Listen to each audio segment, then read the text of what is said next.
Mr. McCabe, first and foremost, thanks for sitting down with us. I think that one of the reasons that I've spoken with Lindsay about this was the press conference following the guilty plea with yourself and Mr. Bente was that, in a way, it sounded as if you guys were sounding the alarm to say, hey, this is a serious problem. Just explain what's going on to our viewers who may not really realize the depth of this situation. Sure. So as the narrative has changed with our understanding of what the terrorist groups are up to overseas, and certainly people will recognize that they're seeing scenes of horrific violence on a level that we haven't seen over the last few years. In addition to that change in narrative, the process of how they communicate that narrative has changed substantially.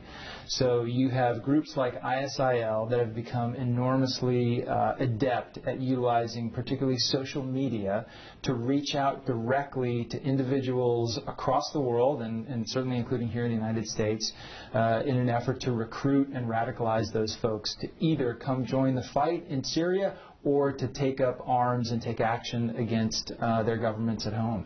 What about this that has proven to be fairly effective? You know, it used to be much tougher for folks who are interested in participating in consuming terrorist propaganda. It was much tougher to come across that propaganda. You'd have to kind of know where to look and work your way into sites that contain the things you were looking for. Now, ISIL is essentially delivering that propaganda to your door every day, if you wish, over Twitter, over Facebook, over all kinds of social media forums. And it's just an amazing, direct, and expansive communication that they're able to engage in on a day-to-day basis with folks who we think are most at risk to that appeal of violence and conflict. And you talk about that, the folks who are at risk. What, from what you can say, is sort of a profile of a person, maybe particularly a younger person, a teenager, that is susceptible to this sort of behavior, this sort of temptation?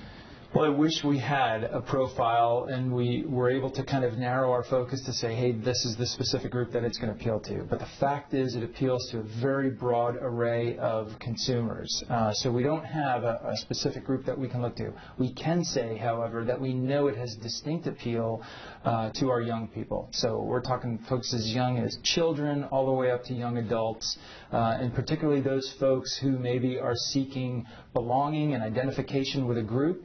The propaganda has been very effective in getting their attention and roping them into that dialogue, which is ultimately a dialogue of hate and destruction. And you talk about that, I mean, that could, I would imagine, apply to a lot of different things that people may be feeling a sense that they're not belonging to something, and this gives them something to belong to, and that could apply to fundamentalism or who knows whatever else on the Internet. That's right. Is this just a lot of maybe young people perhaps just looking for an identity, or young adults? It very well could be. I'm not a psychologist, so I'm not particularly, I don't have the training or the background to opine on that conclusively.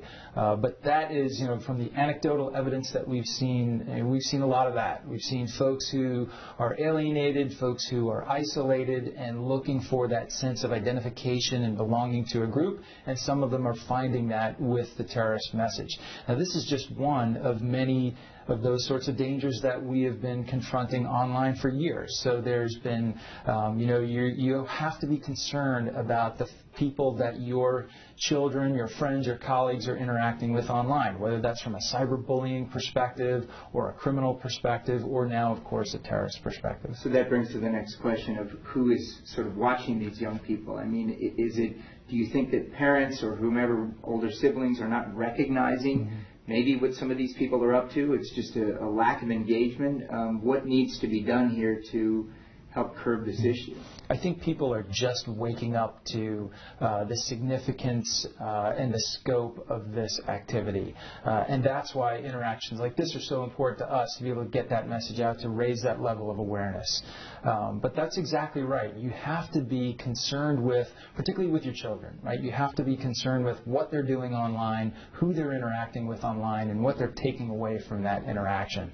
So as you referred to the press conference that Mr. Bente and I held several weeks ago, that was one of our messages, that folks need to open up their eyes to the existence of this threat, to the existence of this incredibly seductive material online, and be aware of whether or not your children, your colleagues, your friends are engaging in this dialogue and what kind of effect it may be having on them. So I know you can only say so much when it comes to what you're specifically doing, but of course people at home will wonder when they hear the severity of this problem, they say, well, okay, what are authorities doing about this? What can you say about measures that federal and local law enforcement are taking to watch this and identify and hopefully limit this issue? Sure. So we remain very concerned about any individual who's intent on traveling overseas to join the conflict and to take up arms with a terrorist organization. Of course, that's something that concerns us greatly, but we're now also equally concerned about the idea that folks here who may be caught up into that radicalization by virtue of the propaganda and may be motivated to take action, to take terrorist action here in the United States. And we are spending a lot of time and attention. I have a lot of agents and analysts and task force officers who focus on this problem every day. For us, this is the new evolution. It's the new iteration of the terrorist threat that we've been confronting for years. And so it's challenged us to change our approach to the way that we are identifying issues of concern and how we're handling them. But I can assure you that we are on top of this threat and we're doing everything necessary to keep our communities safe. And where do you see this going in the next, 1, 2, 5 years? Yeah. I mean, it seems like this ideology, of course, and also this particular threat seems fairly entrenched at the moment and proliferating. So that's the thing that concerns us the most. It's not, right now ISIL is the group that seems to be controlling the narrative. They have the podium at the moment, so to speak. So depending on how quickly we are successful against ISIL broad spectrum, that'll have a big impact on their ability to speak through social media. But certainly the tactic of utilizing social media to reach out to individuals across the globe in an effort to radicalize and recruit them for terrorist purposes, that's something that is not going to go away. It's something we'll be grappling with for the next several years and certainly possibly longer than that. And so it's something that we are, we're digging in for the long haul on not only on this threat from ISIL, but on the use of that tactic. And looking at in the United States, it's my understanding that the number of people that have been convicted or pleaded guilty to criminal crimes such as these is in the neighborhood of more than 50. Is that correct? In that sort of neighborhood? That's probably close. I'm not sure what the exact number is. And obviously in Europe, the numbers are much higher. When you see the United States specifically, do you get the sense that these numbers are going to keep climbing, or that that the more people are aware of this problem, that you have confidence that it can not necessarily be gone, but level off or perhaps diminish? If recent history is any guide, the number will continue to climb. But that's why we are spending so much time trying to get the message out, working with our community partners, with our law enforcement partners, with our partners in the faith-based communities to get the word out, to start to try to turn that tide back.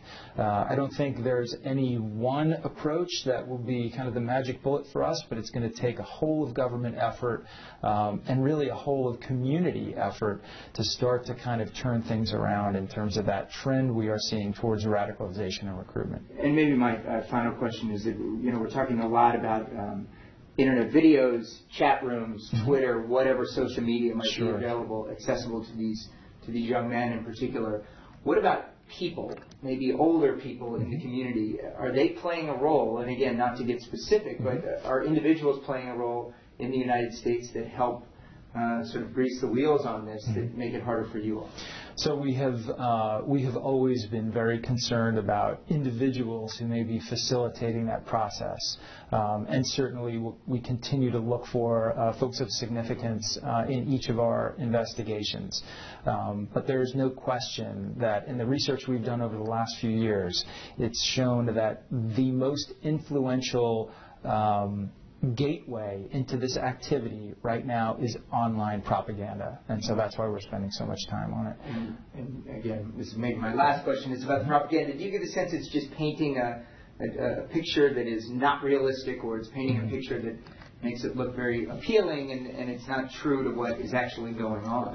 Again, not to get too psychological, but what is it they're painting that is misrepresentation? Well, they've been very tactically astute about the way they are positioning their organization, the area, and the lifestyle that it involves. So some of the propaganda is focused on lifestyle concerns. So if you are someone who is looking for a change in lifestyle, a change in environment, they are trying to appeal to you on those levels. Some of it is very religious in nature. So and if you're someone who's looking for that sort of religious guidance, that will appeal to you on that level. And some of it is just a direct appeal to participate in the violence and the mayhem that they are wreaking right now in Syria. And that is seductive to some people and drawing them in. So they've been very diversified in their approach. They're using print. They're using strictly online. They're using video. It's very slick and professionally produced. It's an impressive product, and it's having the impact you would expect. And I would imagine the Amin case really should be a warning. It really should. I mean, there's no one, certainly in the FBI or anyone in the Northern Virginia or D.C. community, who wants to see us sending our 17-year-olds away to federal prison. It is a tragedy on many levels, and certainly for Mr. Amin's family. But the fact is, Mr. Amin was a prolific utilizer of online social media. He was a very effective communicator and radicalizer, and actually participated in delivering one of his associates to Syria to join the cause. So an issue of great concern for us, and we don't expect it's the last of cases of that nature that we've seen. Okay. Anything else you want to say, Mr. Cooper? You know, I think we've probably covered the most of it. I would have to just make one mention of our concerns about, in addition to equally accessed social media, we're greatly concerned about the constant development of technology, which, quite frankly, our law enforcement capabilities have struggled to keep up with. This is the going dark issue that you hear the FBI referring to so frequently. We see in all of these cases extensive use of private messaging platforms in which the content of those communications is not accessible by law enforcement through traditionally court-authorized means. That is a very concerning development to us, as the technology outpaces our ability to legally intercept those communications. We are putting ourselves further and further at a position of disadvantage. So what do you do about that? It's tough. You know, we are speaking with communities, with the technological communities, with the communications platforms, with our legislators about adopting a fix to what we see as a growing problem. But it is a robust conversation right now, and one that we will continue to push.